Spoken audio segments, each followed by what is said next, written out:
अस्सलामुअलैकुम everyone, welcome to my channel. मैं मुबश्शिर आबाद, आपका केमिस्ट्री टीचर। मैं यहाँ पर आपको केमिस्ट्री पढ़ाऊँगा।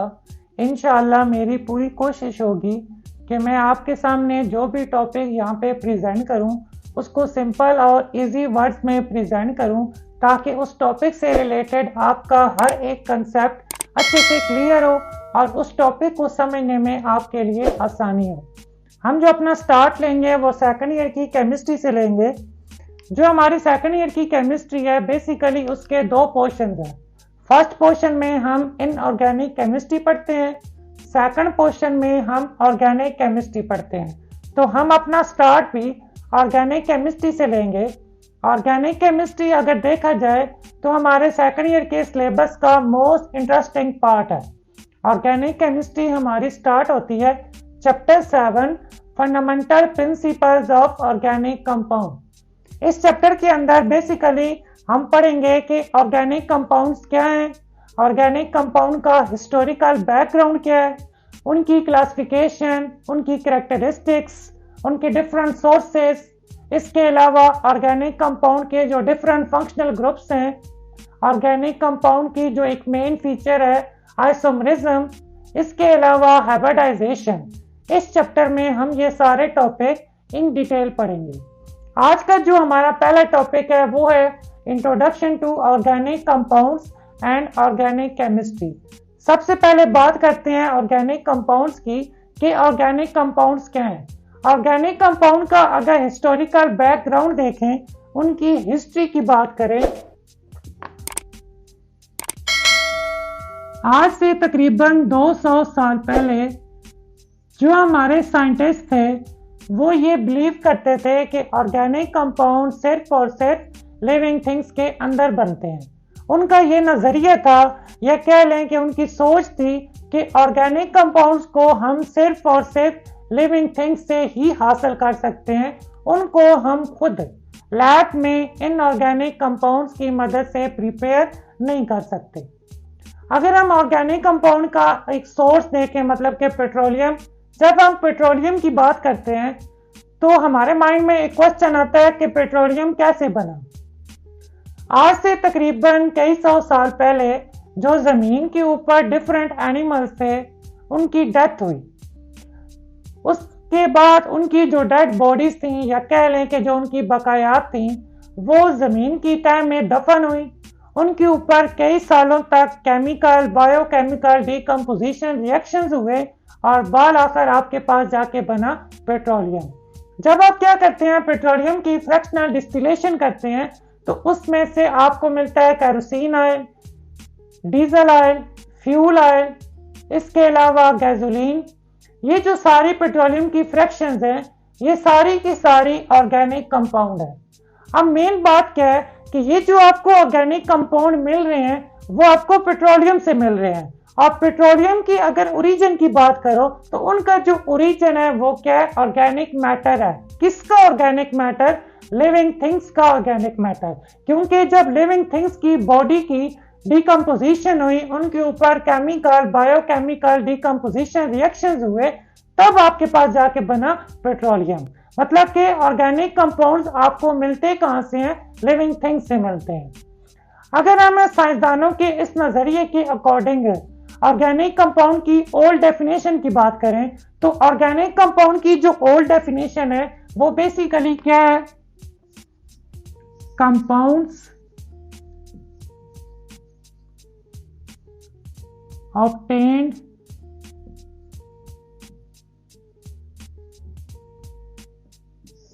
फ्रॉम लिविंग थिंग्स, कि वो कंपाउंड जो सिर्फ और सिर्फ लिविंग थिंग्स से हासिल किए जाते हैं, उन कंपाउंड्स को हम कहते हैं ऑर्गेनिक कंपाउंड्स। और ऑर्गेनिक कंपाउंड्स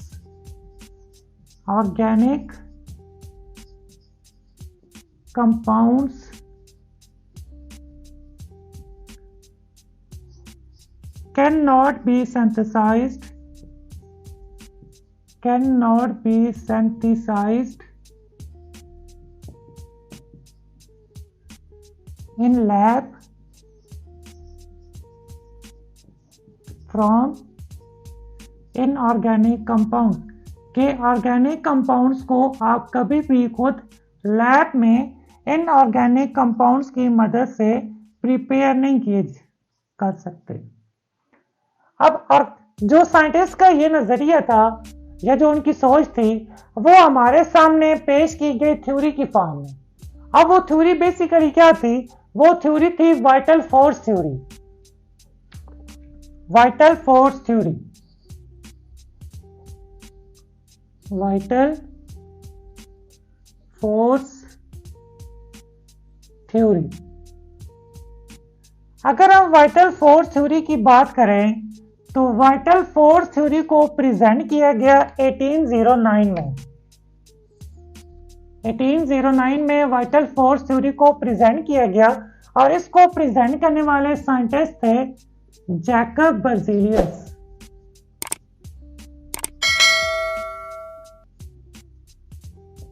अब वाइटल फोर्स थ्योरी बेसिकली हमें क्या बताती है? अगर हम वर्ड देखें वाइटल फोर्स है, वाइटल मीन्स इंपॉर्टेंट, अहम।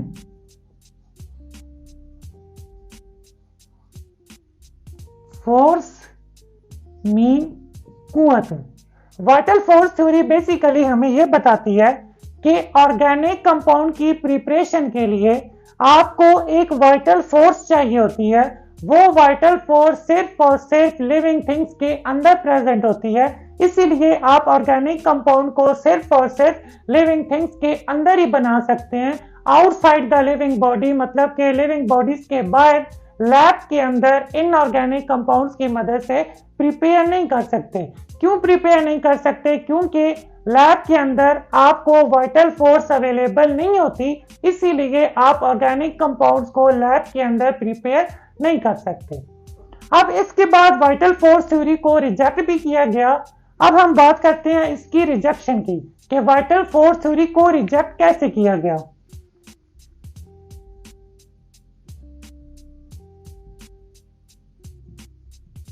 अगर वाइटल फोर्स थ्योरी की रिजेक्शन देखें तो वाइटल फोर्स थ्योरी को रिजेक्ट किया गया 1828 में।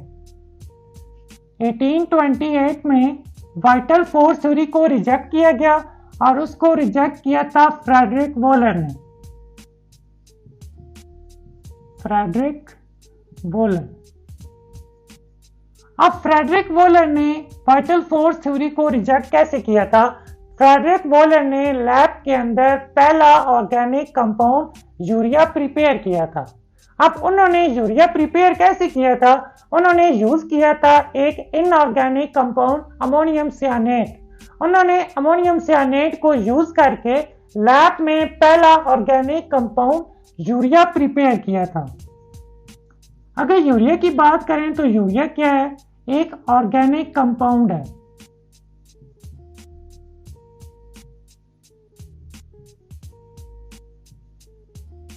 जो कि वेस्ट ऑफ एनिमल्स के अंदर प्रेजेंट होता है। यूराइन जो होता है एनिमल्स का, जो उनका वेस्ट होता है, उसके अंदर यूरिया प्रेजेंट होता है।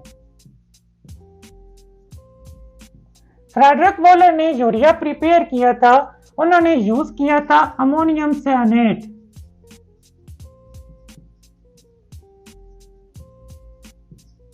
अब अमोनियम सियानेट क्या था? यह था एक इनऑर्गेनिक कंपाउंड। इनऑर्गेनिक कंपाउंड जो कि एक मिनरल ओरिजिन है।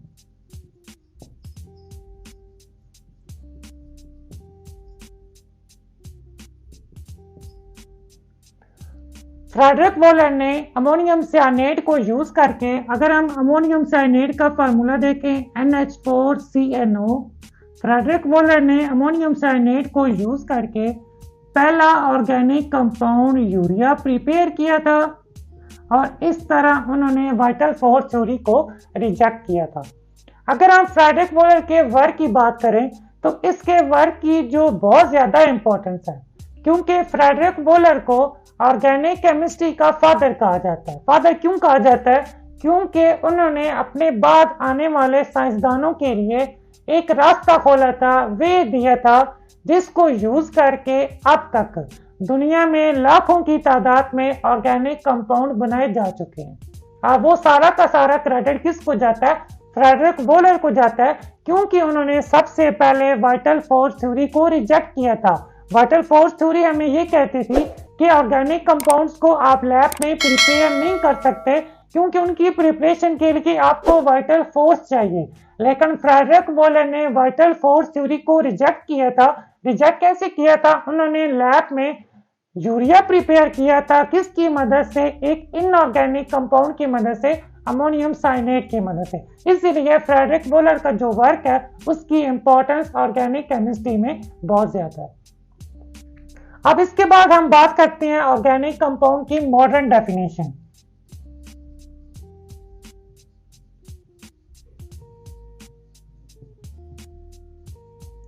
ऑर्गेनिक कंपाउंड की जब बात करें तो ऑर्गेनिक कंपाउंड का जो एसेंशियल एलिमेंट है, अगर कहा जाए कि जो उसकी बैकबोन है, वो क्या है? कार्बन है। कार्बन उसका एसेंशियल एलिमेंट है।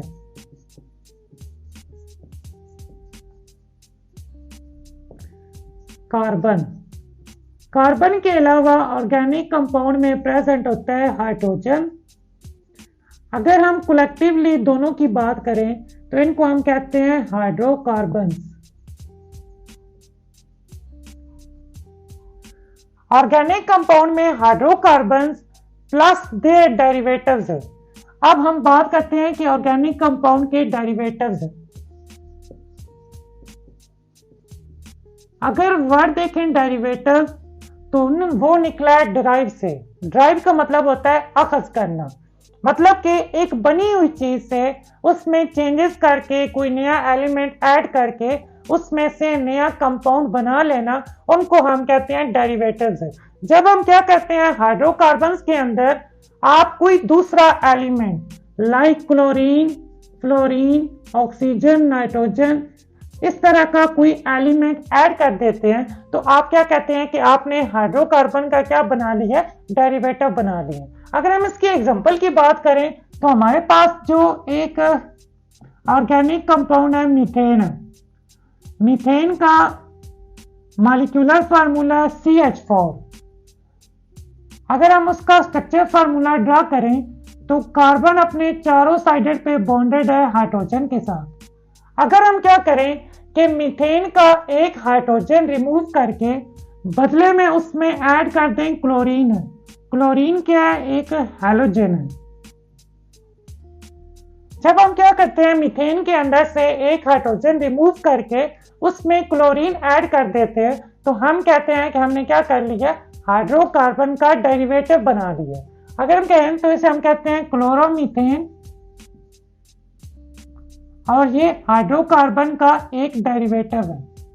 अगर हम इसके अकॉर्डिंग ऑर्गेनिक कंपाउंड की मॉडर्न डेफिनेशन लिखें तो क्या होगी? Compounds of carbon and hydrogen. अगर हम इन दोनों को कलेक्टिवली पढ़ें तो इनको कहते हैं hydrocarbons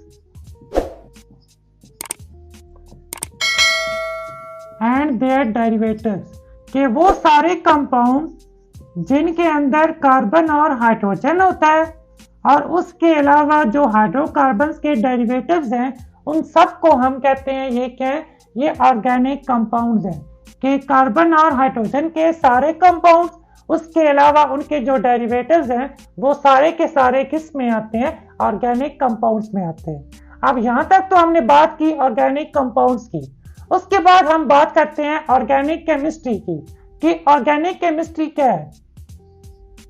organic chemistry basically chemistry की वो ब्रांच है जिसके अंदर हम हाइड्रोकार्बन और उसके डेरिवेटिव्स को स्टडी करते हैं। केमिस्ट्री की वो ब्रांच जिसके अंदर हम हाइड्रोकार्बन को पढ़ते हैं, उसके अलावा जो उसके डिफरेंट डेरिवेटिव्स हैं उनको स्टडी करते हैं, उस ब्रांच को हम कहते हैं ऑर्गेनिक केमिस्ट्री। अगर डेफिनेशन लिखें, ब्रांच ऑफ केमिस्ट्री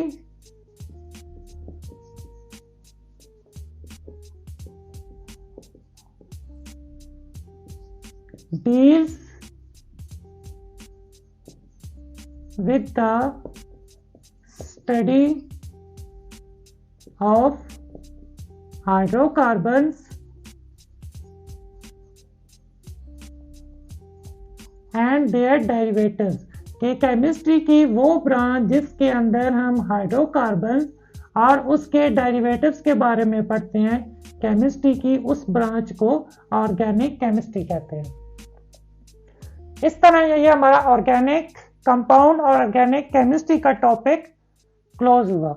अब इस टॉपिक से रिलेटेड जो एग्जाम में मोस्टली क्वेश्चन पूछा जाता है वो एक मेन क्वेश्चन है कि write down the importance of volar work in organic chemistry, कि ऑर्गेनिक केमिस्ट्री में वोलर वर्क की क्या इंपॉर्टेंस है उसके बारे में लिखें।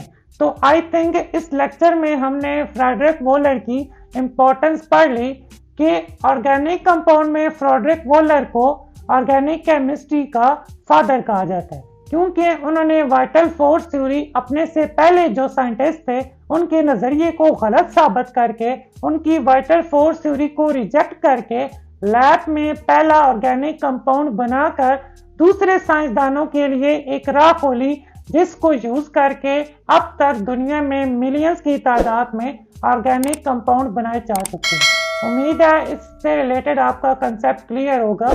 वस्सलाम।